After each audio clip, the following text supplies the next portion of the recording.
Concluye el mes de abril y Cabildeo quiere presentarles el resumen de las noticias más destacadas de este mes, que tuvo un gran escándalo, la develación del cartel de narcotráfico integrado por la cúpula policial,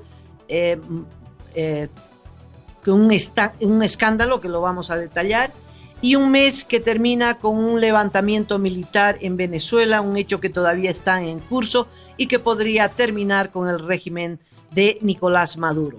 Charito Pérez, encargada de este resumen, le doy la bienvenida y empecemos con el escándalo de los narcovínculos en nuestro país. Muy bien, Amalia, muchísimas gracias. Hablamos de este gran escándalo en la policía, que comenzó con el cambio del comandante de la Policía Nacional. De forma sorpresiva, el 9 de abril, cambian al comandante de la Policía Nacional, Rómulo Delgado, cuando no cumplió ni 4 meses en el cargo y fue relevado del cargo. El presidente en ejercicio en ese entonces, Víctor Borda, posesionó a Vladimir Yuri Calderón Mariscal como nuevo comandante de la policía boliviana. Posteriormente se difunde un audio que corresponde al ahora ex comandante de la policía. El cambio de Delgado se produjo porque instruyó investigar a 2 jefes policiales de Santa Cruz por un caso de narcotráfico. La revelación se hizo a través de un audio que se difundió por las redes sociales el 13 de abril. El ministro de Gobierno, Carlos Romero, negó tal situación y anunció una investigación sobre la filtración del audio en informes de inteligencia. ¿Qué pasó después? Medina fue apartado y posesionaron a otro en su lugar. El 15 de abril, el coronel Medina y el capitán Fernando Moreira son relevados de sus cargos. Ambos son investigados por supuesto narcotráfico.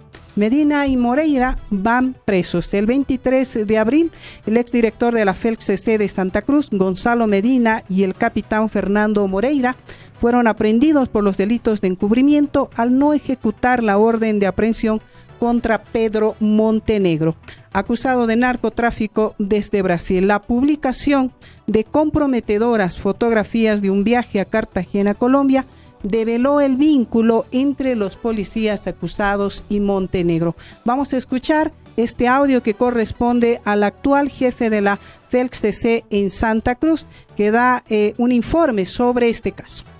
Se han logrado establecer una serie de diagramas que logran acreditar primero el pago del viaje de 18 personas, incluidas en ellas 3 menores de edad, que se ha realizado en 2 pagos en efectivo, cuyo costo es de $15,030 y de $4,300, haciendo un total de $19,300 pagados por el señor Pedro Montenegro.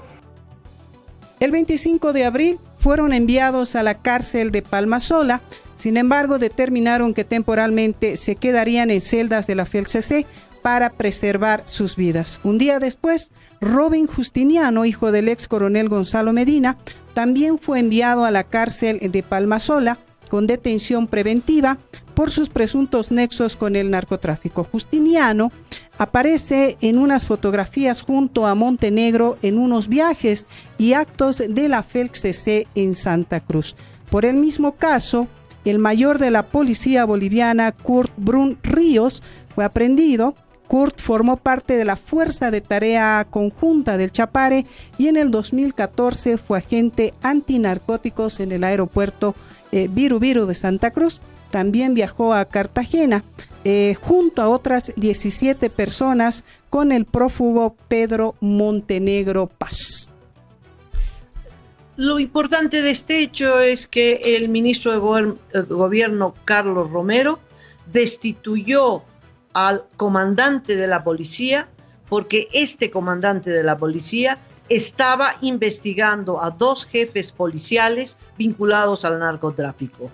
Fruto de la caída de Rómulo Delgado y la aparición de una grabación en la que Rómulo Delgado dice que lo han destituido por esta investigación, es que se puede develar la existencia de un cartel de narcotráfico encabezado por Montenegro Paz y que es el eje de de este cartel con gran influencia en la policía, es decir, la policía, los jefes policiales son parte de este cartel, pero además que mueve fiscales, jueces, y no sabemos hasta dónde en el gobierno llegan los tentáculos de este cartel. Pero hubieron más hechos en los que los policías fueron protagonistas. Hay un policía que fue destituido. El 16 de abril, el coronel David Flores fue dado de baja de la policía por aparecer con un uniforme de la institución en un spot difundido el 2018 sobre la defensa del 21 de febrero. Flores, de 54 años, cumplió 29 años de servicio en la policía, le faltaba un año para jubilarse y tras su baja, las plataformas ciudadanas de Santa Cruz salieron en protestas. En Chile se produjo otro hecho, un boliviano muere por defender el mar. ¿Qué pasó, Charito? Esto ocurrió el 8 de abril. Desde Chile reportan la muerte de un hombre de nacionalidad boliviana. Fue acuchillado tras sostener una discusión con su compañero de nacionalidad chilena. Juan Pablo Cruz, este ciudadano boliviano, trabajaba en labores agrícolas y según la Brigada de Homicidios de ese país, ambos se encontraban en estado de ebriedad y discutían, presumiblemente por la Guerra del Pacífico y sobre por qué Bolivia no tenía un acceso soberano al mar. Hechos políticos. En el Senado se discute la candidatura, la rehabilitación electoral de Evo Morales. ¿Cuáles fueron las circunstancias? El 10 de abril, el Senado de Estados Unidos aprobó la resolución que observa la reelección indefinida del presidente Evo Morales en Bolivia y pide al gobierno respetar los límites constitucionales del mandato presidencial. Evo rechazó la resolución e invitó a los senadores a presenciar las elecciones en octubre. Tras conocerse esta resolución, oficialistas y opositores condenaron a diputados que promovieron el envío de una carta a Donald Trump. El presidente Evo Morales llamó traidores a la patria a los legisladores de oposición y activistas que enviaron una carta al presidente de Estados Unidos pidiéndole que interceda para evitar que vuelva a postularse a la presidencia de Bolivia. Carmen Eva González fue la autora de esta carta y justificó así la misma. Solicitamos al presidente Donald Trump como al Parlamento puedan intervenir ante la comunidad internacional a través de la OEA, Organización de Estados Americanos, para que en nuestro país se pueda evitar la consolidación de una dictadura totalitaria a partir del gobierno de Evo Morales Ayma. Así se expresó la parlamentaria sobre este tema que generó muchísima polémica en nuestro país, Amalia. El presidente Evo Morales viajó a los Emiratos Árabes y a Turquía. En Turquía emitió una frase que evidencia que el presidente Evo Morales poco o nada sabe de literatura. En Bolivia son muy famosas las novelas de Turquía. Esa fue la frase del presidente Evo Morales que provocó una sonrisa en su par Recep Tayyip Erdogan dentro de un pronunciamiento conjunto ante la prensa internacional en la ciudad de Ankara. Morales se declaró admirador de esa cultura y aseguró que compartía todos los principios de su gobierno. Vamos a recordar esta frase del presidente Morales. Realmente, hermano presidente, comparto todos sus principios.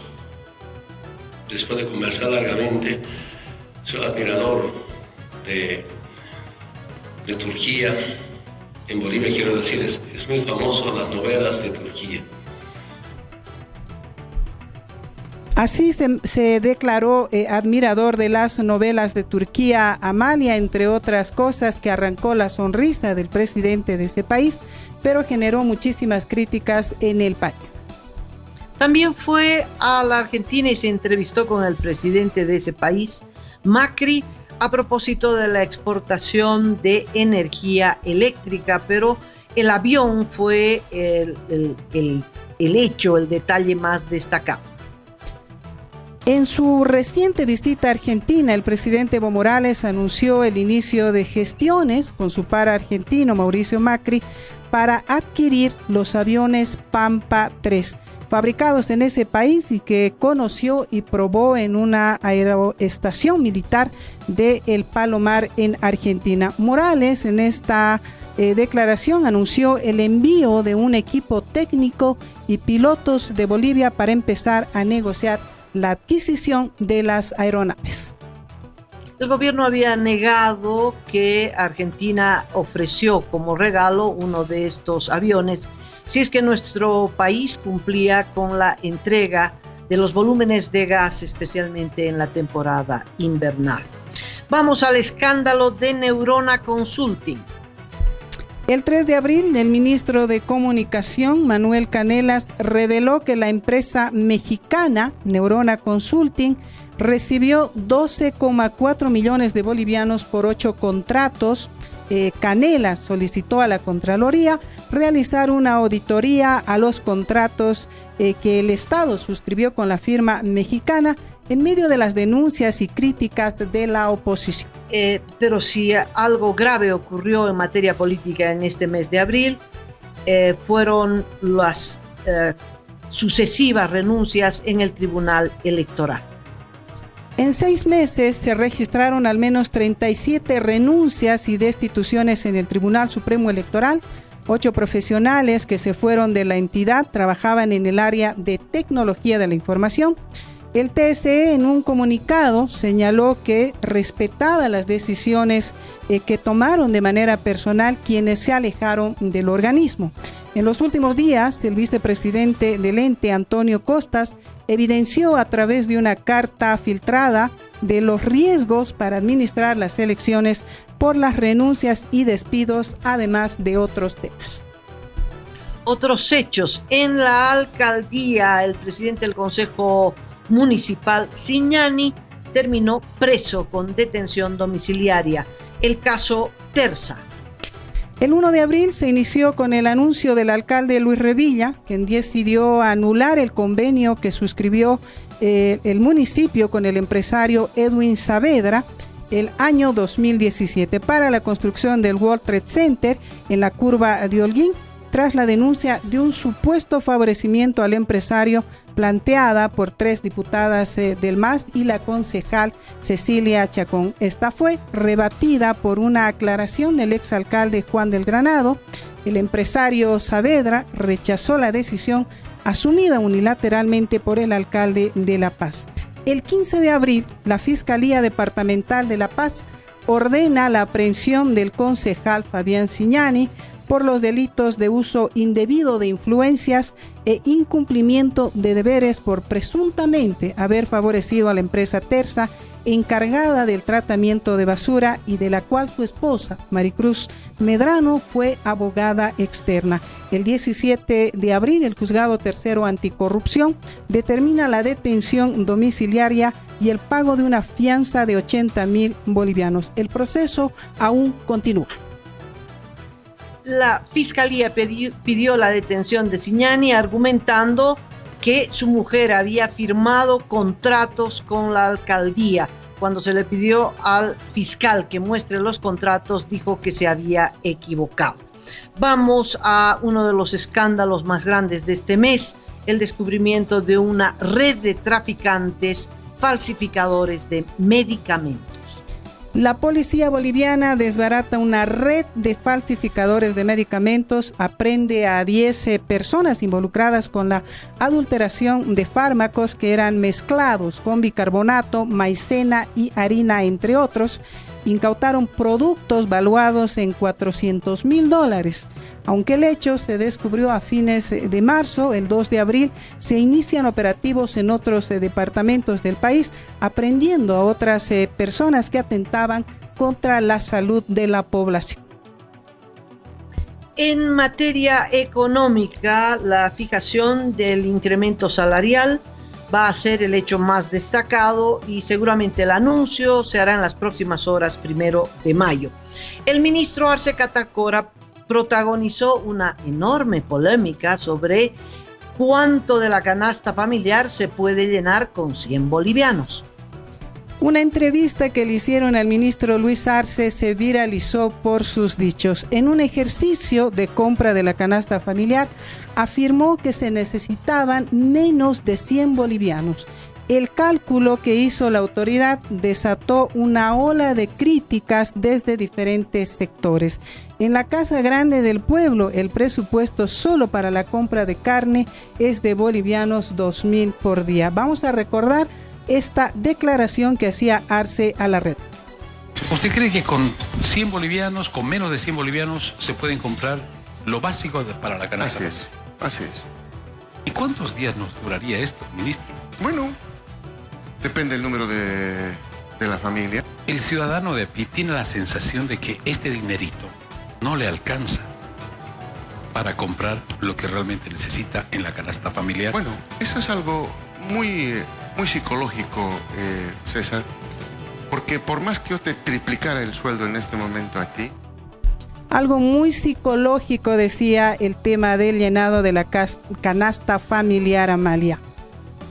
Bueno, y este mes el gobierno reveló que efectivamente tiene que pagar una multa a Petrobras por el incumplimiento en los volúmenes de exportación de gas al Brasil. La estatal petrolera brasileña Petrobras confirma que Yacimientos Petrolíferos Fiscales Bolivianos canceló la multa por el incumplimiento en la provisión de gas durante 9 meses de la gestión 2018. La empresa se negó a precisar las cifras, aunque se conoció que el monto total ascendía a más de 133 millones de dólares. Una multa de 133 millones de dólares que va a salir de los bolsillos de los bolivianos. Vamos al panorama internacional. Dejaré al final Venezuela y empezaré con un hecho impactante, la detención de Julian Assange, que fue sacado de la Embajada del Ecuador en Londres. El 11 de abril, el fundador de Wikileaks, Julian Assange, fue detenido en el interior de la Embajada de Ecuador en la capital británica, donde estuvo casi 7 años. El gobierno ecuatoriano decidió retirarle el asilo y justificó la detención de Assange por su injerencia en los asuntos internos de ese país.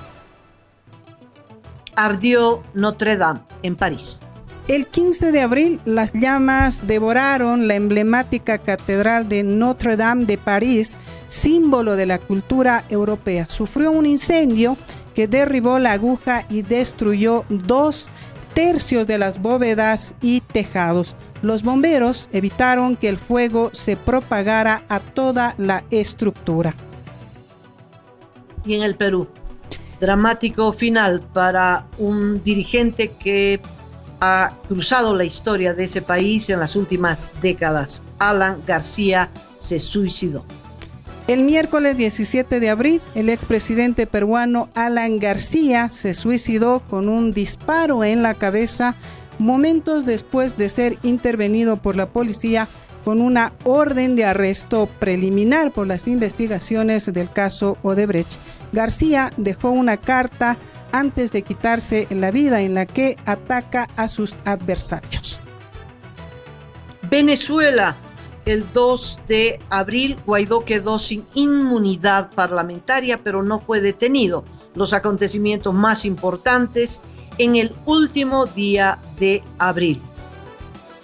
Decenas de heridos dejó el fallido alzamiento militar que el presidente encargado de Venezuela, Juan Guaidó, había anunciado desde la base aérea La Carlota el 30 de abril y tras la liberación de Leopoldo López. Los enfrentamientos entre las fuerzas de seguridad y manifestantes opositores dejaron 4 muertos y más de 50 heridos. Desastre en La Paz. Un deslizamiento de magnitud en la zona de San Jorge, Cantutani, Inmaculada Concepción, dejó a 180 familias sin vivienda. El alud enterró a 68 casas que fueron construidas sobre un relleno sanitario. La mayoría, según el informe de la alcaldía, fueron edificadas sin autorización del municipio. Fue poco lo que las víctimas pudieron recuperar entre los escombros. Y así terminó abril. Hasta aquí llega el resumen de las noticias del mes de abril. Charito Pérez, muchas gracias por este resumen y entonces nos despedimos y seguramente el próximo mes nos encontramos con el resumen de los siguientes días.